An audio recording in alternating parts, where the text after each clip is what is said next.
An entire magical cartoon world! Welcome, Kaiba. Indeed, it seems like we are in Toon World with recent events here. Fairy tale of unreality. Top article on Dredge right now. Trump kicked off the Colorado ballot. Supreme Court of Colorado in their statement.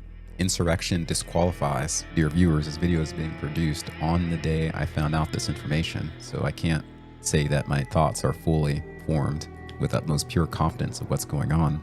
I have been able to look into a few late evening political takes on the matter. On X right now, we have terms such as civil war, treason, and traitor Trump trending. This is very alarming, but my ultimate message to you for this video is that really there's reason for calm, not necessarily for alarm. So I'll discuss the most frightful take first and then show you the take in the matter that's more even-headed. In 2 paragraphs, I believe this CNN article fairly summarizes the whole situation, just so you have the basic facts. The Colorado Supreme Court made history Tuesday with an unprecedented freeze-in-your-tracks ruling that former President Donald Trump is constitutionally ineligible to run in 2024 because the 14th Amendment's ban on insurrectionists, that key word, holding public office, covers his conduct on January 6, 2021. The 4-3 decision removes Trump from the Republican primary ballot in Colorado, which is scheduled for Super Tuesday in early March. However, and this can be proving to be a very important one, the Colorado justices paused their ruling so Trump can appeal to the U.S. Supreme Court. And you'll see with the positive take why this is so important. So first, let's look at the reason why,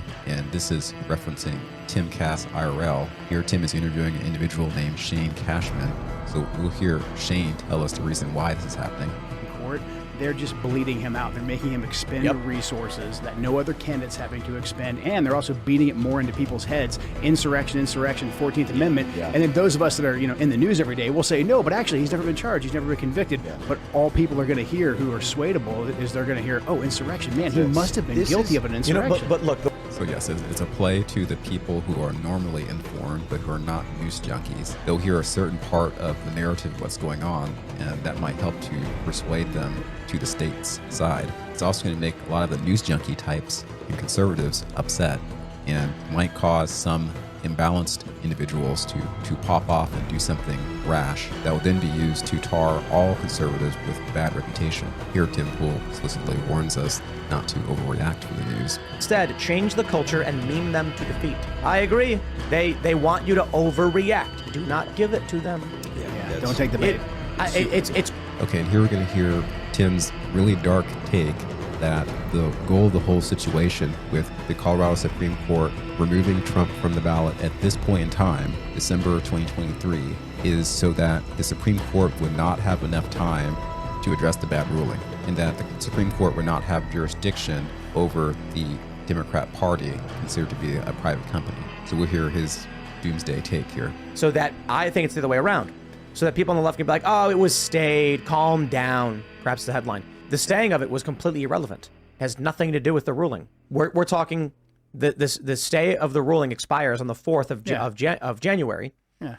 That's when they will finalize their ballots. I don't know that the federal Supreme Court can overrule a private organization operating under state law. We'll see. Waffle Sensei says, yes, but understand, right now they're doing the primary. They want to make sure Trump can't win the primary. Then Ron DeSantis will win. That's why they won't stop. Ron will win as a dishonorable man of no integrity. And then they'll say, oh, but this is, oh, geez, I mean, he's the nominee. What are we supposed to do? We're just playing by the rules. So if you remove Joe Biden and other Democrats, yes, I agree. But understand, Biden, there's no primary for Biden.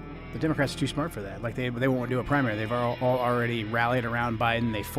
Okay, and just so we can comfortable with these terms, day of proceedings. In this context, the Supreme Court of Colorado enacted its own stay on its decision regarding removing Trump from the ballot until the 4th of January, meaning in this context, a halt. A stay of proceedings is a ruling by the court in civil and criminal procedure that halts further legal process in a trial or other legal proceeding. The court can subsequently lift this stay and resume proceedings based on events taking place after the stay is ordered. A stay may be used to postpone proceedings indefinitely. It's evident that this is meant to be a very political moment, a very triggering moment for at this point over half the United States. Tim Pool in his Doomer take reminds us of some other cultural coincidences, how one Hollywood studio has advertised a movie that's going to be out March 22nd next year called The American Society of Magical Negroes, a movie which very explicitly appears to have statements against a certain kind of individual, a non-melanated kind of individual, an over 65% of the US population kind of individual, which is very triggering due to its obvious overt racial overtones. And coincidentally, we have this other movie called Civil War. It's slated for release April 26, 2024, and it basically depicts a political national divorce within our country with multiple subdivisions. So it looks like there is a coordinated effort to create as much anger and desire for retribution as possible amongst certain factions within the American public. A definite frog in the boiling pot type of analogy is increasing the temperature, hoping to get an outburst that occurs only when it's too late for the situation to be truly rectified. You may say that the water is starting to form bubbles. It's very warm temperature. The frog will be crying out. It will be too late. But this fear-based take completely ignores other important information. Just tonight, Dr. Jan Halpern-Hayes, previous member of the Trump transition team on task force in the Department of Defense, appointed professional political psychologist. She reminds us of other potentially inconvenient facts for those who wish to convince us that all hope is lost. U.S. Now, I think it was Ulysses S. Grant who was the president at the time.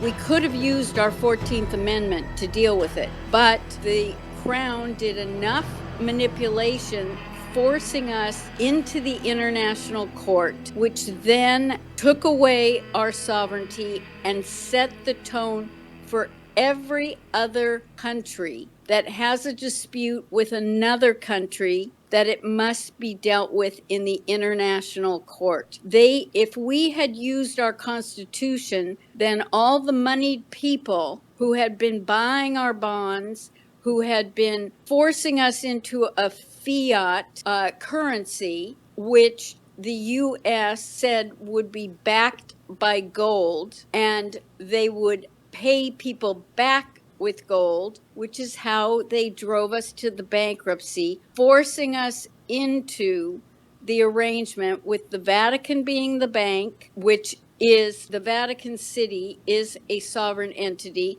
When it came out, the kind of financial corruption that was going on with the Vatican Bank.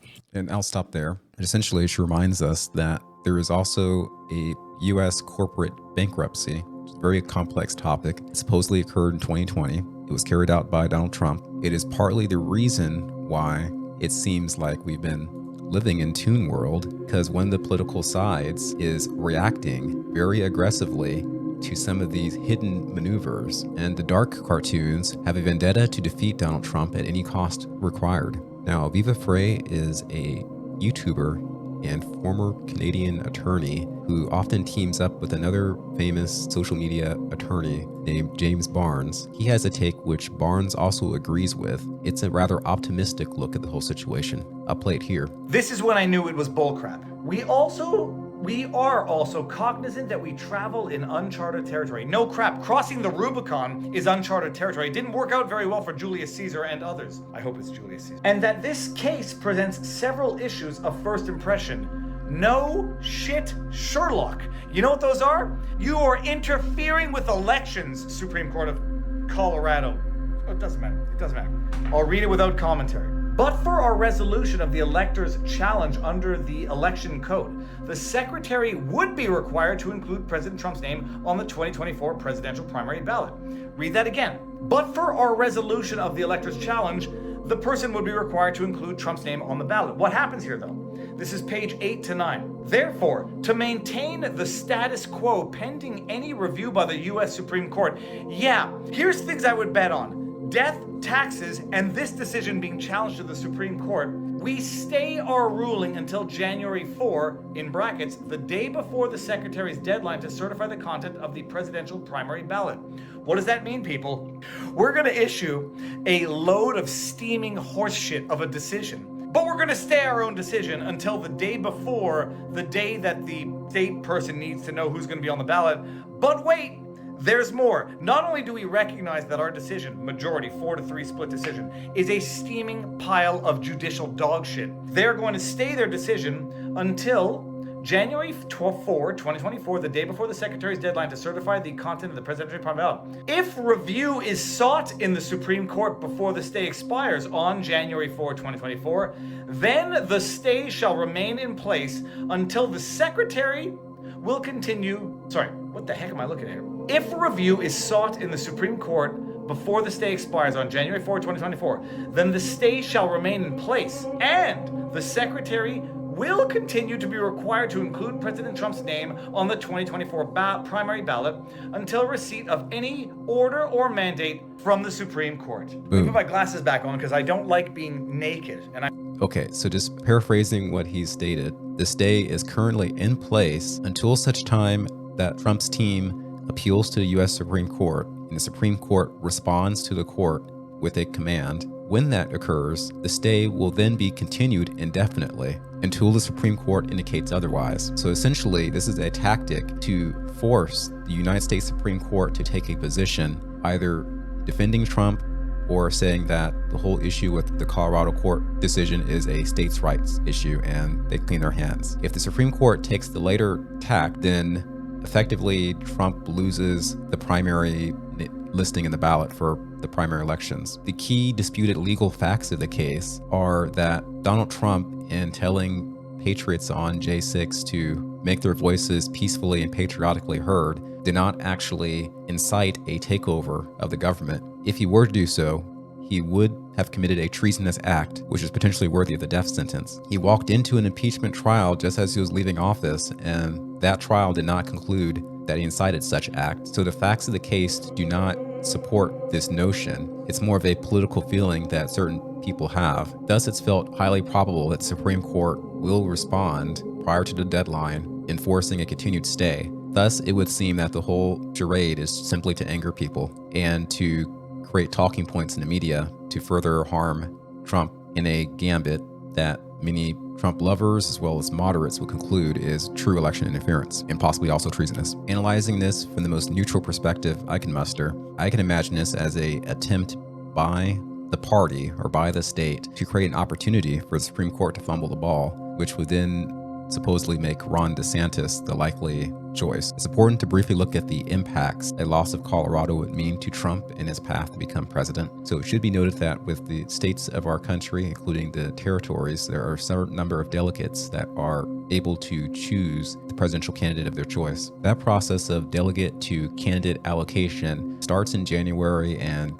finishes by summer. And so by summer, you have then the national convention, where we learn a majority of delegates' votes are needed for a candidate to receive nomination of the party, which is often already reached and known before the national convention takes place. If no majority is reached, the national convention is where the presidential candidate will be selected. So the big concern about Trump being removed from the primary ballot is not just that he loses the delegates for the state of Colorado, it's really the domino effect where bluer states like New York or Massachusetts or Connecticut decide that based on Colorado's precedent that they can also remove Trump's name from the ballot. And if this happens in enough states, then Trump would fail to win the primary and will have Vivek or DeSantis likely. And unfortunately, more DeSantis than Vivek if Vivek quits on principle, which it seems like he just might do. I will also state that sometimes anonymous accounts reach out to me on my own social media to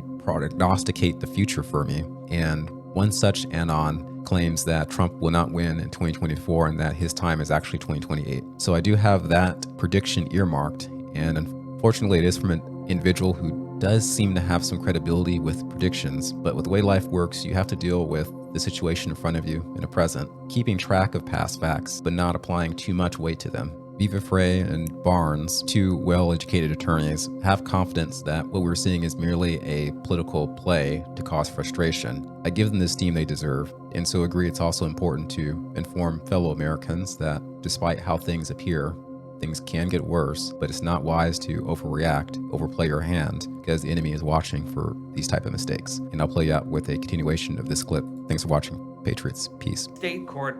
They heard it from the state court, and am I wrong, or did they overturn the state court?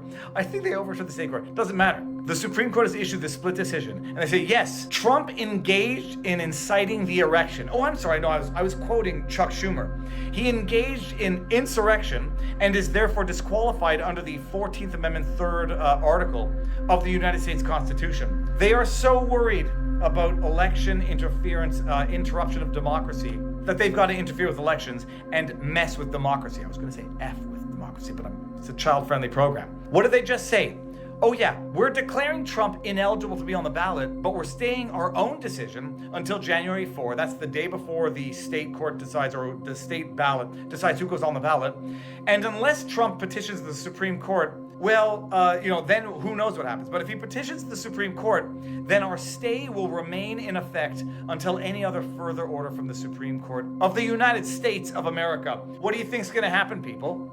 Oh no, Trump's not going to challenge that to the Supreme Court. He's going to live with the decision because it's justice after all. A bunch of rogue justices, rogue, corrupt, partisan hack justices, keeping Trump off the primary ballot. Like fun they will, like fun. So what's going to happen?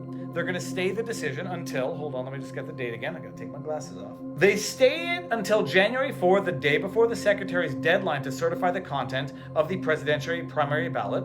And if Trump appeals it to the Supreme Court, they're going to stay it indefinitely. So that's what's going to happen. That's what's going to happen. And I know that I'm comfortable in my initial assessment, which I posted before Barnes confirmed that I was intelligently accurate with my assessment. What is this? It's an illusory, bullshit, partisan, corrupt hackery of a practical consequence. Because the decision that they just issued, they stayed it on their own until January 4th. And if someone petitions this to the Supreme Court, they stay it indefinitely until, and I quoth, one more time, until the receipt of any order or mandate from the Supreme Court, capital Supreme, capital C Court. So they, except given a headline to the media to run with for the next few months, like what other court order where, I forget what it was, where, like it was from Colorado. That's right. This is all coming together. That judge, Wallace, appointed by whatever the governor is who was supported by George Soros, that judge said, I can't keep him off the ballot, but I do declare that he engaged in insurrection. Bullshit. It's bullshit through and through. I do declare that he engaged in insurrection in a civil court case, coming to criminal conclusions. I declare that he engaged in insurrection, but I can't keep him off the ballot. Well, the Colorado Supreme Court found a way to keep him off the ballot, except they're not keeping off the ballot because they're staying their own partisan bullshit court order. If they appeal it to the Supreme Court, they'll stay it indefinitely, which they're going to do, which is going to happen, period. What happens in the meantime? Media gets to run with bullshit headlines. I'm sorry, I'm swearing a lot. They get to run with bullshit headlines. If they're lucky, by the way, if they're really lucky, they're going to enrage some random citizen to do something stupid. Don't do it. Don't break the law. Don't do anything stupid. Don't succumb to these forces. This is a psyop. This is a manipulating the general public to try to do something stupid so that Joe Biden, so that the courts can come down and say, look at these people, they're such savages. They respond violently to just judicial court orders. They want someone to do something stupid so they can then take this